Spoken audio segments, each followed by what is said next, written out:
निवडणुकीसाठी राष्ट्रवादीची पहिली सभा पार पडली आणि या सभेत बोलताना उपमुख्यमंत्री सुनेत्रा पवार अजित पवारांच्या आठवणीत भावुक झालेल्या होत्या। दादा नसतानाची ही बारामतीमधली पहिलीच निवडणूक असून ही निवडणूक बारामतीकरांची आहे। प्रत्येक बारामतीकर हे दादा असल्याचं त्यांनी म्हटलंय। तर कार्यकर्त्यांनी फक्त सतरंज्या उचलायच्या का याला पूर्णविराम दिला जाईल। आम्ही प्रत्येक कार्यकर्त्याला संधी देणार असं त्यांनी सांगितलंय।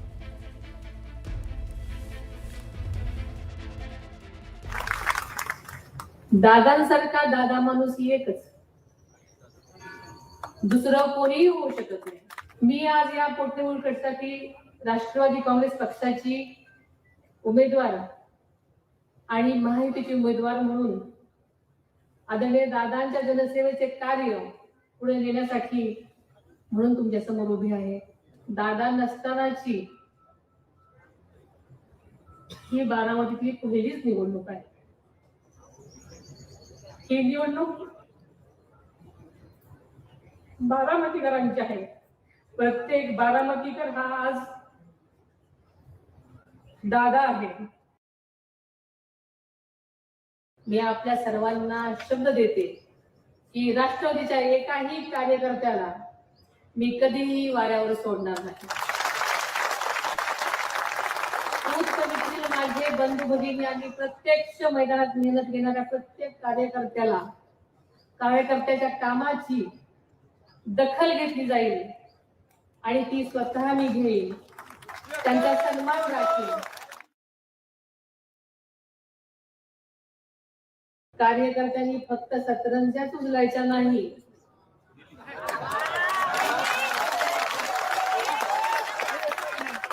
उचलायच्या का या भावनेला पूर्णविराम देत प्रत्येक कार्यकर्त्याला योग्य तो सन्मान आणि पक्षात सहभाग केला।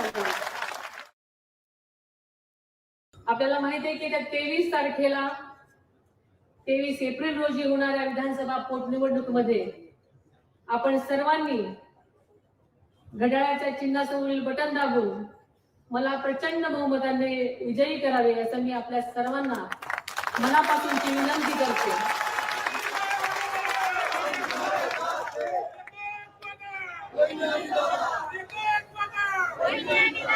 आपल्या विश्वासाला पात्र राहून आदरणीय दादांच्या स्वप्नातील बारामती घडवण्यासाठी मी पूर्ण ताकदीने काम करेन ही ग्वाही देते। तर उपमुख्यमंत्री अजित पवार यांच्या निधनानंतर रिक्त झालेल्या बारामती विधानसभा मतदारसंघाच्या पोटनिवडणुकीसाठी महायुतीच्या उमेदवार आणि राज्याच्या उपमुख्यमंत्री सुनेत्रा पवार यांनी प्रचाराला सुरुवात केली आहे। या निमित्ताने बारामतीत आयोजित सभेत मंत्री अदिती तटकरे यांनी अजित पवार यांच्या स्मृतींना उजाळा देत भावुक भाषण केलं। त्यांनी दादांच्या अपूर्ण स्वप्नांना सुनेत्रा पवार यांच्या नेतृत्वाखाली पूर्ण करण्याचा संकल्प यावेळेला व्यक्त केला। आता भविष्य काळात सुनेत्रा वहिनींनी दादांचे मुख्यमंत्री पदाचं स्वप्न पूर्ण करावं अशी इच्छा देखील त्यांनी व्यक्त केली आहे।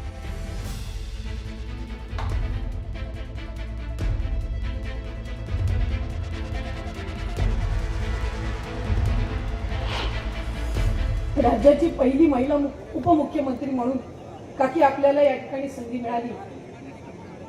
आम्हा सगळ्या कार्यकर्त्यांचं नेहमी एक स्वप्न राहिलं, आम्हाला दादांना मुख्यमंत्री म्हणून पाहायचं होतं। हे आमच्या सगळ्यांचं दुर्दैव असेल, कदाचित राज्य म्हणून सुद्धा दुर्दैवी असू शकतं की दादांसारखा मुख्यमंत्री हा कधी लागू शकला नाही। पण मला खात्री आहे काकी ते स्वप्न तुमच्या माध्यमातून ते पुढच्या कालावधीमध्ये पूर्ण होईल। प्रत्येक पक्षाला असं वाटतं की माझ्या पक्षाचा नेता जो आहे हा मुख्यमंत्री झाला पाहिजे। मला सुद्धा वाटतं, एका ठिकाणी मी सुद्धा म्हटलं की काय सांगावं, आणखी 5 वर्ष लागतील, 10 वर्ष लागतील, पण सुनेत्राताई आता ह्या फक्त एक स्टेप त्यांना पुढे जायचं आहे। अशी परिस्थिती कधीतरी येऊ सुद्धा शकते, का येऊ नये। भारतीय जनता पार्टी आणि महायुतीचे अधिकृत उमेदवार अक्षय शिवाजीराव कर्डिले यांच्या प्रचाराला सुरुवात झाली आणि अक्षय कर्डिले यांच्या प्रचारार्थ पत्नी प्रियंका कर्डिले आणि मोठी बहीण महापौर ज्योती गाडे या एकत्रित प्रचाराच्या मैदानात उतरल्या। त्यांनी मतदारसंघातील वाड्या वस्तीवरती जाऊन नागरिकांशी संवाद साधलाय। नगर तालुक्यातील धनगरवाडी, जेऊर, ससेवाडी, बहिरवाडी या अनेक ठिकाणी आणि त्याचप्रमाणे इमामपूर या गावांमध्ये त्यांनी भेटी दिल्या आणि नागरिकांशी थेट संवाद साधलाय. जीवर गावापासून सुरुवात केली. जीवर असेल, धनगरवाडी, बहिरवाडी, तसेच सोकेवाडी आणि उदरमल भागात आम्ही आत्ताच या ठिकाणी सभा म्हणजे गाव भेटी घेतल्या. तर या ठिकाणी अत्यंत चांगला प्रतिसाद त्यामध्ये आहे आम्हाला. आणि अक्षयदादा हे येत्या 4 मेला लोकांनी म्हणजे साहेबांना एक आदरांजली म्हणून वाहण्याचं काम या ठिकाणी मतदान रूपाने ते करतील आणि अक्षयदादा मोठ्या लीडने या ठिकाणी निवडून येतील. पुढची मोठी बातमी आपण बघूया. राष्ट्रवादी शरद पवार गटाचे आमदार रोहित पवार यांनी एक मोठा दावा केलेला आहे. पुढच्या महिन्याच्या शेवटपर्यंत सत्तेतल्या मोठ्या पक्षाकडून सत्तेतल्या त्यांच्याच मित्रांचीच शिकार केली जाणार असल्याची पक्की माहिती आहे, असा दावा त्यांनी एक्स पोस्ट करत केलेला आहे. महाराष्ट्राला काळीमा फासणारे भोंदू खरात प्रकरण असंच बाहेर आलेलं नाही तर ठरवून आणलं गेलंय, असंही त्यांनी त्या पोस्टमध्ये म्हटलंय. दरम्यान रोहित पवारांनी नेमकी एक्स पोस्ट काय केली आपण एकदा वाचूया.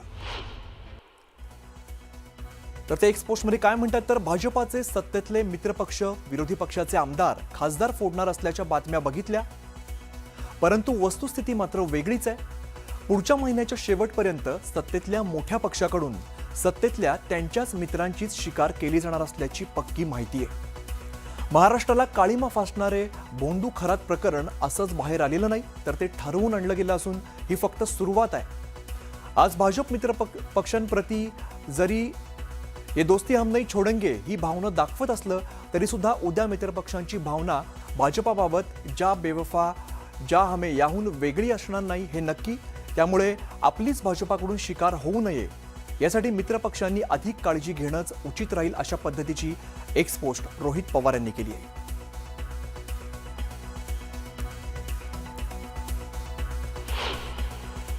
खरातचे खांदे म्हणजे काय असे महान खांदे नाहीयेत, एका ढोंगे बुवाचे खांदे आहेत. पण या ढोंगी बुवाच्या पायाशी चरणाशी बसून फडणवीस मंत्रिमंडळातले काही मंत्री, राजकारणी, अधिकारी जे का उपद्व्याप करत होते त्याची माहिती समोर आली का आपोआप सगळ्यांचे बळी जातीलच. फडणवीस हे देवेंद्र फडणवीस हे अशा बाबतीमध्ये त्यांचा तो छंद आहे बळी घेणं. खराच्या माध्यमातून जी शिकार होणार आहे ते विषय महत्वाचे. खराचं काय होणार आहे सगळ्यांना माहिती आहे. खरात फाशीवर जाईल, खरातला जन्मठेप होईल, या सगळ्या गोष्टी सोडून द्या. खरात फाईल्स मधून ज्या गोष्टी पुढे येणार आहेत किंवा ज्या कागदावरती उतरलेल्या आहेत पोलीस तपासात, जे अत्यंत गोपनीय अद्याप तरी आहे, त्यानंतर जी वादळ येणार आहे ते महत्वाचं. आपला रोहित पवार हे भविष्यकार कधीपासून झालेत मला माहीत नाहीये. त्यांनी आमची सत्ताधारी पक्षाची चिंता करण्यापेक्षा स्वतःच्या पक्षाचं काय होतंय त्याचं आत्मपरीक्षण करावं. अशा प्रकारचा कुठलाही उद्देश असायचं काहीच कारण नाही, परंतु कुठल्याही उद्देशानं अशा प्रकारची भूमिका घेऊन सत्ताधारी पक्षाने आपल्या मित्रपक्षाला अडचणीत आणण्यासाठी केलेली ही गोष्ट अजिबात नाही. इकडे खासदार श्रीकांत शिंदे यांच्या आढावा बैठकीदरम्यान शिवसेनेमध्ये कोल्ड वॉर उघड झालेला आहे. शिवसेनेतील अंतर्गत तणाव चव्हाट्यावरती आल्याचं चित्र अगदी स्पष्ट झालंय. पालकमंत्री संजय शिरसाट व्यासपीठावरती येताच उपस्थित आमदारांनी औपचारिक स्वागत करत हस्तांदोलन केलं. मात्र आमदार अब्दुल सत्तार यांनी ठळकपणे अंतर ठेवत ना उभे राहिले ना हस्तांदोलन केलं. या बैठकीदरम्यान दोन्ही नेत्यांमध्ये आबोला कायम असल्याचं प्रकर्षानं जाणवलं आणि एकमेकांजवळ बसलेले असताना सुद्धा एकमेकांकडे पाहणं आणि संवाद टाळत दोघांनीही वेगवेगळ्या गटात चर्चा करण्यामध्ये वेळ घालवला. सत्तार यांनी रावसाहेब दानवे यांच्या कन्या संजना जाधव यांच्यासोबत संवाद साधला तर शिरसाट इतर आमदारांमध्ये व्यस्त राहिले. आता या संपूर्ण प्रकारामुळे शिवसेनेतील अंतर्गत कोल्ड वॉर उघडपणे समोर आल्याची चर्चा राजकीय वर्तुळात जोर धरू लागली आहे.